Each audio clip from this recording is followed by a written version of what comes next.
What runs through my head when I hear this type of stuff is the eco approach or constraints-led training or whatever you want to call it.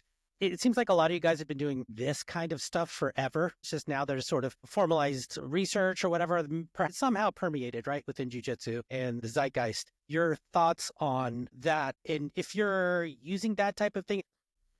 Well, I definitely don't teach out of like a manual, meaning that I might be using variations of many different methods and I'm changing them all the time. But I will tell you the current way that I'm teaching, and some of it may or may not align. The current way that I teach is I enter the room under the assumption that we're all learning, and I want to see if something is true. And I want to check it, and we're going to check it to see if it's true. What I don't do is I know already the point I'm trying to prove, and then create a game that proves it. I've stopped doing that. Because I used to do stuff like that. I used to do games where I would go, hey, I bet this is true. And if I set the game up in a certain way, it'll be true. And then we'll go, oh, I see that it's true. And when I stopped doing that was when I was a student, if I was in a class and I already got the concept and someone was like, here's the game to prove the point. I'm like, dude, I get the point. Do you know what I mean? Like, I got the point before because I know how to grapple. I get the point.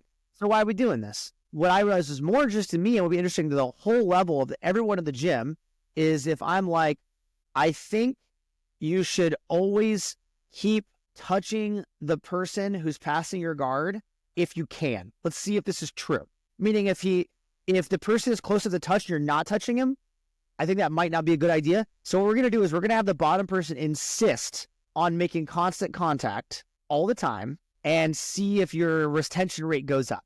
And then at the end of doing several rounds, I'll be like, did anybody find anything interesting in this process?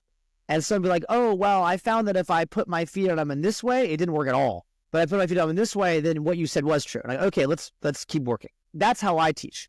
So we will do constraints led in the sense that the game is very narrow, but I don't want to come in with the thesis too hard in the beginning because I want to make sure that I'm not just making stuff up. So a very recent example, I asked the group, if we start with double pant grips and the person on bottom can't break those grips, they can't break those grips, how often will the person on top pass?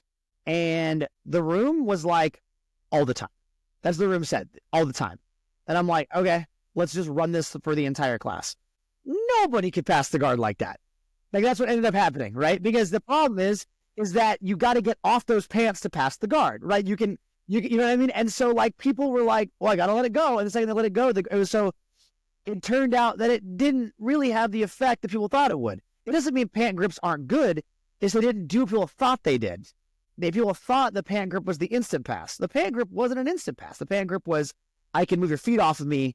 And then what I have to do, I got to jam to headquarters. I got to jam into a half guard. I got to jam into a leg drag. Like it was just, you have to get out of the way and then get to a different shape where your hands can then advance from the pants to the upper jacket, right? So how are people passing? Headquarters, half guard. Headquarters, half guard. And that was working. Throwing the legs to the side just caused that dude to turtle every single time. Always turtling. I throw him that way, he turtles. Now I'm attacking the turtle, right? But the room was sure that the double pant grip was going to do something it didn't do. So I didn't come in with the answer. I came in with the question that I thought was important. And we're going to figure this out. I don't know what part of that is ecological or not, but that is something that I do a lot. Also, another thing that I stopped doing is top, bottom, out, or alternating on failure. I completely stopped doing that. That I used to all the time. You know, we're like, let's say you try to pass my guard, and then if you pass, we switch. I stopped doing that completely.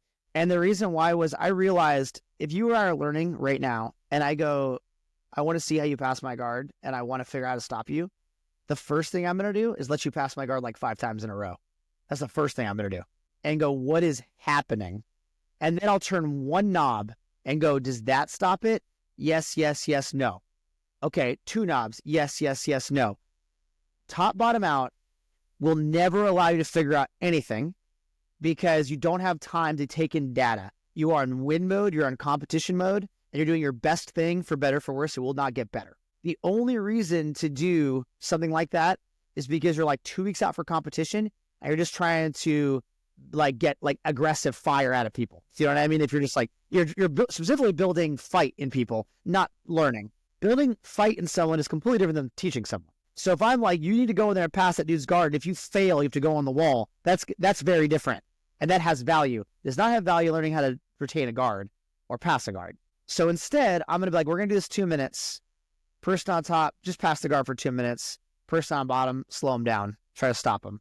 And that will allow the person on bottom to actually get past on purpose several times to see what is happening. And then we can switch. And then the other person gets to go. You know, that has been, to me, much better for learning a skill than we're going to do a constraints-led practice where when I fail, I have to stop. I was doing a constraints-led thing in some class where someone was like, oh, try not to allow X to happen. It happened right away. And my partner's like, let's switch. My partner's like, let's switch. And I'm like, okay, I'm not better. My partner's a blue belt. I've been grappling for a long time. I'm a black belt. And I was like, I'm sorry, I don't know the fuck's going on. Like, I'm like, can we, I asked my blue partner, can I go like 4 times and then switch? Is that okay with you? And he was like, yeah. And I'm like, because I'm like, I cannot learn like this. Because if all he has to do is do X, I need to see how he does X to understand what, you know, I would just be going like, ah! I lost. So that's, I guess if you're arguing constraints led, be aware if you are prioritizing winning the game over learning a skill set. So gamifying is also something that I used to do all the time that I do significantly less now.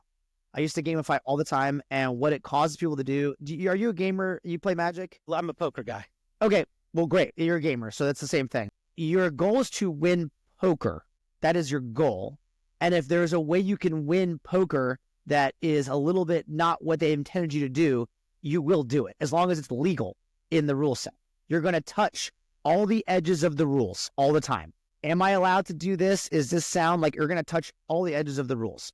So if you gamify something to build a skill set, people will often, especially if they have a gaming mentality, circumvent the skill set to win the game. So if I tell you your job is to pick my leg up in the air and my job is to pick your leg up in the air, one of the easiest ways for me to win this game is when you grab my leg, I reach over the back of you and pick your leg up from the back, which is not turned into a single, but I am technically accomplishing the game. And I know this because this happened in kids' class yesterday, right? I'm trying to get them to work on their snatch singles, and the kids would just like get hit with a double and then reach over and grab a leg. They're sort of inventing funk rolls for themselves, not realizing it. And they're reaching over and grab, you know what I mean? And I'm like, that's not the point. And why did they do that? Because I didn't tell them the goal was to like learn to be good at singles. The goal was to pick up a leg. So for adults, we can de-gamify and be like, here's what we're trying to do.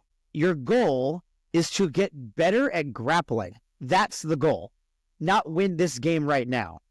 So whatever method you're deploying to win this game, is it making you better at grappling? If it's not, stop using that method. It's not helping you. So I think that's the problem in gamifying is we're going to instantly get cute to win the game, but that wasn't the purpose.